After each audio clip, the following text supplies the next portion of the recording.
Maana yake ni kwamba mtu pengine anatuhumiwa kabla hajafika kituo cha polisi ameshapigwa, ameshaumizwa, kabla hajaeleza hajatoa maelezo kama kuthibitisha kama anakosa au hanakosa, ameshakaa ndani mwaka, kama tume swala la Tundu Lissu.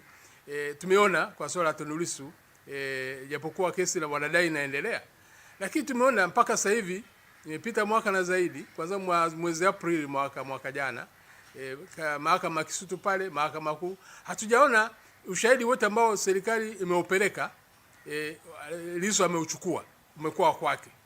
Yani anasema impeachment, ameutungua alafu karudi kwake, na serikali mpaka leo hajatoa ushahidi wote. Tuliona mwezi wa pili ambapo serikali ililazimika kubeba makaratasi na vilago wanasheria wake wakaenda kukata rufaa, jambo ambalo nadhani ndio tunasubiri sasa hizi na maelezo. Kwa hiyo point nasema hapa ni kwamba swala la haki za binadamu ni namna ambavyo mifumo na miundo na sheria inavyohakikisha kwamba hakuna anayeonewa, hakuna anayeteswa, hakuna anayeuawa, hakuna anayetekwa, isipokuwa kwa namna ambayo sheria inafanya kazi na bila upendeleo wote. Kwa hiyo tukiona haya yanatokea, kuwepo kwa mahakama pekee yake kutoshelezi kwamba Tanzania inaonewa, haki za binadamu zinatimizwa kwa sababu kuna mahakama.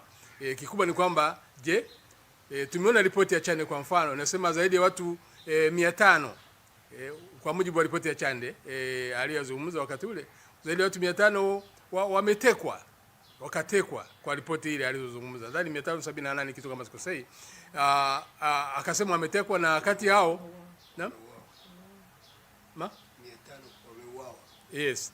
Na lakini wakati ule akasema kwamba kuna watu zaidi ya 200 ambao mpaka leo hawajapatikana, kwa mujibu wa ripoti ile alikuwa lazima Chande katika alivyozungumza wakati ule.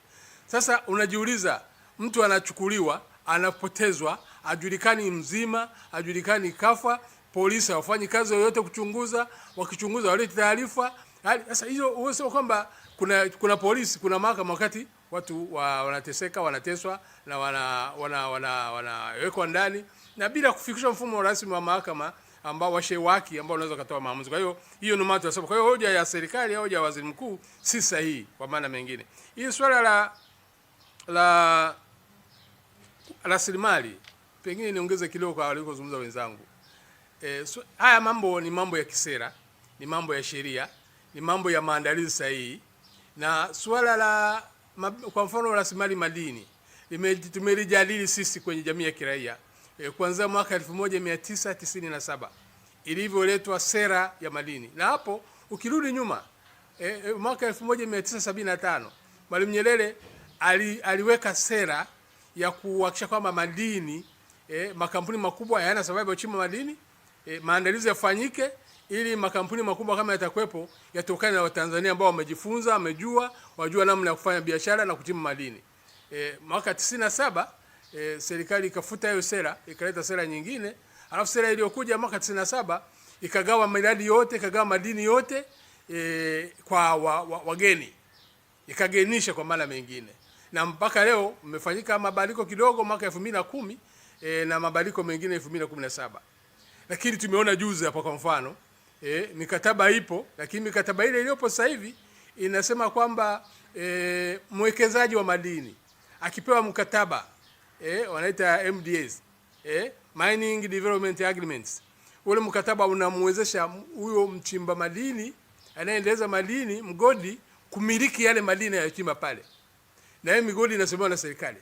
Jamii ya kiraia imezungumza muda wote, na wakati ule hata Tundu Lissu kabla hajaingia kwenye sasa alikuwa anazungumza swala hilo.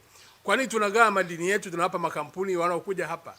Lakini vile vile mwaka 2017 wakati wa utawala wa Magufuli ilitungwa sheria vile vya kulinda rasilimali katika mswada na baadaye sheria ya fedha ya mwaka 2026-27 ya sasa hivi wameweka kipengele kinasema baraza la mawaziri litakuwa na mamlaka ya kusamehe kodi kwa makampuni makubwa, sio wachimba madini wadogo, kwa makampuni makubwa. Maana yake wanafuta sheria ile iliyokuwepo inayolinda madini na mikataba.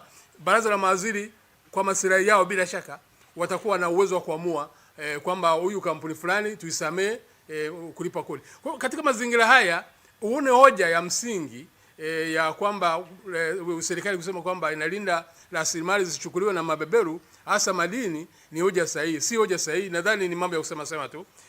Kwa hiyo hatuwezi kuyaamini kwamba ni ya kweli na pengine ni kujitetea, lakini kikubwa tunachokihitaji ni kwamba wao wa kweli na uwazi na ukweli na uwajibikaji uwepo. Lakini swala la haya mambo ya vishoka wa kimataifa, hakuna ambaye amesema kwamba vishoka wa kimataifa pengine ni kufanya kazi hiyo ni vibaya.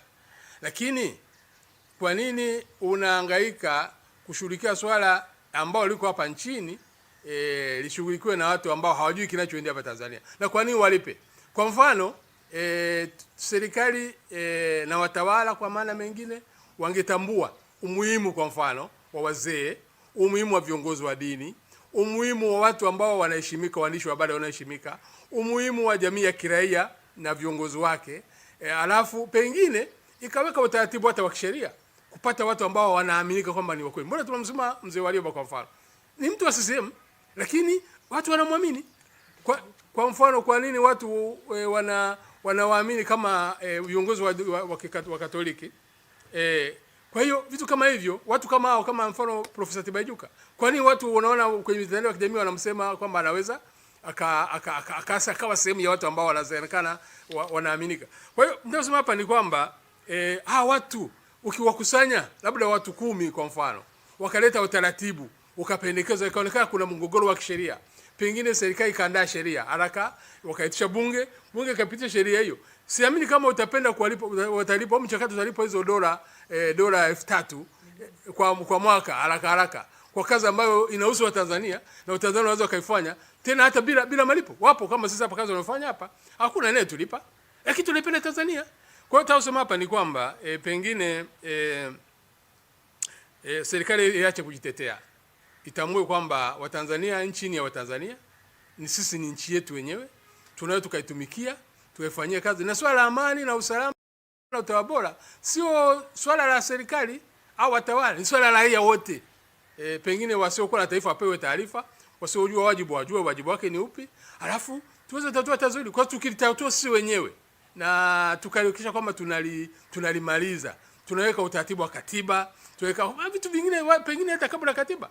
Kwa mfano sheria ya uchaguzi, kwani sheria ya uchaguzi ilitumwa mwaka juzi 2024 lakini tayari inaonekana ni ya zamani, na tulisema kwamba baada ya vipengele hivi si sahihi. Kwa nini sheria kwa mfano matokeo ya rais yasiyojua mahakamani? Kwa mfano kwa nini tume ya taifa ya uchaguzi inapofanya makosa yasiyojua mahakamani? Kwa mfano mmoja tu wa muhimu sana, tume kwa mujibu wa sheria ya sasa hivi inasema kwamba chama cha siasa kikipata 5% ya kura za wabunge wa chama husika wote nchi nzima watapewa viti maalum na 5%. Na 5% ya viti maalum ni viti 6. Yaani chama ambacho kinapata 5% ya kura za nchi nzima kinapewa viti 6. Na kuendelea, kama kimezidi pale vinaongezeka. Lakini mpaka sasa kuna chama ambacho kipo bungeni kina viti 2. Tume imekaa kimya. Sasa unajiuliza viti 2 vitoka wapi? Wakati sheria inasema 5% ni viti 6. Kwa mujibu wa viti vya bunge ambavyo vipo saizi 272 ambao ni viti vya bunge. Kwa hiyo 5% ya viti vya bunge 272 ni viti 6. Lakini kuna chama kina viti 2 na kipo, na tume ukiuliza haisemi chochote. Kura zimetoka wapi hizo za kushtuka kutoka nje ya 5% threshold ikafika watu 6 ikaja kutengeneza watu 2. Kwa hiyo vitu kama hivyo ambavyo ukiviangalia vina kuonyesha kabisa kwamba tume ikiwa vyombo vya utawala vikiwa vya kweli, vikiwa halisi, ikafanya mambo yanayotakiwa yafanyike, tuna uwezo sisi wa Tanzania kutatua matatizo yetu kumaliza baada ya kutafuta vishoka. Sasa tukishatoka pale tunajua kabisa kwamba kwa mfano Nigeria, kwa mfano tu Nigeria ina wasomi wengi sana, wako New York, wanaweza wakafanya mambo makubwa zaidi, wakahamasisha miradi mikubwa na nini. Sisi tutafanyaje kama taifa? Tusema basi tupeleke vishoka kule tuwaajiri wale wako kule watusaidie kama taifa. Pengine tunataka uwekezaji kwenye gesi kama walivyosema wenzangu, tunaona tu kwenye gesi tunaibiwa, tunatafute watu ambao pengine tutakuwa na unafuu zaidi. Hizo ndio kazi za kuajiri visho kwa ajili ya nchi kunufaika, sio kazi hizi za kusaidia kusafisha viongozi ambao wanatuhumiwa na raia, wanatafuta watu wa kuwasafisha huko nje. Nadhani sio, nadhani haiwezi kutusaidia. Na kwa kumalizia katika hilo, niseme tu kwamba swala la gesi hilo ambalo mwaka 2016 sera iliandaliwa, hii gesi ya kwetu kuuzwa asilimia 30 au 1/3 ya bei ya nishati, bei ya nishati inayotokana na mkaa. Kwa mfano, kama bei ya nishati inayotokana na mkaa kwa pamoja shilingi 1000, maana yake uniti moja ya nishati ya gesi iuzwe shilingi 330. Na tukamaliza, kazi ifanyika wakati alikuwa Profesa Mongo. Sasa hizi wakakaa kimya mpaka leo. Juzi hapa tumeona wanatoa, sasa hizi tunauliza hapa gesi inauzwa shilingi 1500 uniti moja, kilo moja. Kwa nini? Na hakuna anayesema chochote. Mamu katikati huko kuna watu vishoka wanakusanya pesa, lakini gesi inatoka hapa. Tumeshaingia mkopo wa dola bilioni 1 kutoka Exim Bank. Nadhani kwa 2012 kama sikosei, kwa ajili ya Watanzania. Gesi ije hapa Dar es Salaam, iende Mwanza, iende kila mahali, tupunguze gharama za kununua mafuta. Sasa haya ndio mambo ambayo yanatakiwa yajulikane, yawe wazi, wa kila mtu anufaike. Sasa katika hali kama hiyo, watu wakizungumza, wakielewa, wakauliza, hatuna sababu ya serikali kusema kwamba watu wanauliza kwa sababu wanataka kuleta mabeberu. Wanataka rasilimali zao zisimamie vizuri. Wanataka anayewajibika anaweza kusimamia mambo yao na watu wanufaike nazo.